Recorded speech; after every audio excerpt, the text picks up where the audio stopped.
நான் கொடுக்க வேண்டிய பணம் இது. அட்வான்ஸ் 25,000 ரூபா. இனி வாரம் கொடுத்துக்கிட்டே இருப்பேன். உங்கள் பணம் எனக்கு தேவையில்லை, எடுத்துகிட்டு போங்க. ஏன் ஃபோனை போட்டு வட்டி போடுறேன் குட்டி போடுறேன்னு சொல்லி என் தாலியா இருக்கவா? யார் பணமும் எனக்கு வேண்டாம். பேங்க்கில் 7 லட்ச ரூபா டெபாசிட் பண்ணியிருக்கேன்.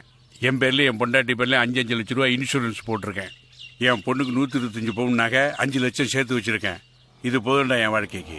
நீ நினைக்கிற மாதிரி இந்த சொத்தெல்லாம் எங்கள் அப்பனோ பாட்டனோ எனக்கு கொடுத்துட்டு போனது இல்லை.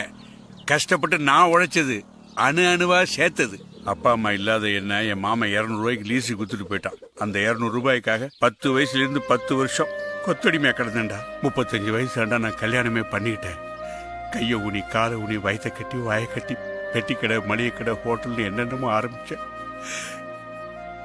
எதுவுமே கை கொடுக்கல. ஹோட்டலை விற்க வேண்டிய நிலைமை வந்துருச்சு. பாத்திரத்தை ஏற்றிட்டு போகிற வேனுக்கு பணம் கொடுக்க முடியாமல் 45 கிலோமீட்டர் 4 தடவை நானும் உங்கள் அம்மாவும் சைக்கிள்லேயே. அதுக்கப்புறமும் ஒரு ஹோட்டல் ஆரம்பித்து கஷ்டப்பட்டு உருவாக்கி ஆளானேன். நமக்கு சாப்பாடு போட்டு அந்தஸ்து கொடுத்த அந்த ஹோட்டலை நீ பார்த்துக்க முடியாதுன்னு சொல்லிட்டேன். என்னால் இனிமேலும் உழைக்க முடியாதுன்னு அதை லீஸுக்கு விட்டுட்டேன். உன்னை திட்டும்போது எனக்கும் தான் வலிச்சுது.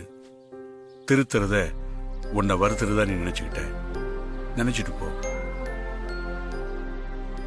சின்ன பிள்ளைல நீ அழும்போதெல்லாம் கோமாளி மாதிரி உன் முன்ன வந்து ஆடுவேன். அப்ப நீ என்னை பத்தி கேட்கப்பேன்னு சிரிப்பேன். அப்ப எல்லாரும் சொல்லுவாங்க, இந்த பாடுறா கோமாளி அப்பன்னு என்னை பார்த்து சிரிப்பாங்க. யார் சிரிப்பை பத்தி நான் கவலைப்படல. என் புள்ள நீ சிரிச்சுக்கிட்டே இருக்கணும்னு தான் எனக்கு தோணுச்சு. இப்போவும் நான் காமெடினா தாண்டா நடிச்சுக்கிட்டு இருக்கேன். ஏன்னா எப்போவாவது உனக்கு ரோசை வந்து நல்லபடியா திருந்திட மாட்டியா அப்படின்னு தான்.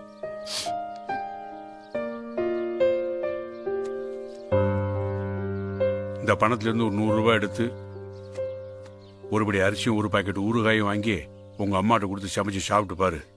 தூக்கம் அப்படி வரும். ஏன்னா இது உன் உழைப்புல சம்பாதிச்ச பணம். இனிமே உன்னை பத்தி எனக்கு கவலை இல்லை. இந்த ஊர்ல யாரெல்லாம் என்ன காமெடி என் கோமாளி வில்லன்னு சொன்னாங்களோ அவங்க முன்னாடி தலை நிமிர்ந்து நடப்பேன்.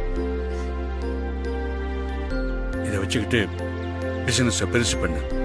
Good time started. தெய்வங்கள் எல்லாம் தோற்றே போகும் தந்தை அன்பின் முன்னே தாலாட்டு பாடும் தாயின் அன்பும் தந்தை அன்பின் பின்னே தகப்பனின் கண்ணீரை கண்டோர் இல்லை.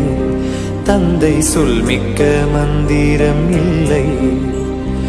என் உயிரணுவில் வரும் உயிரல்லவா, மண்ணில் வந்த நானும் நகலல்லவா. காயங்கள் கண்ட பின்பே உன்னை கண்டே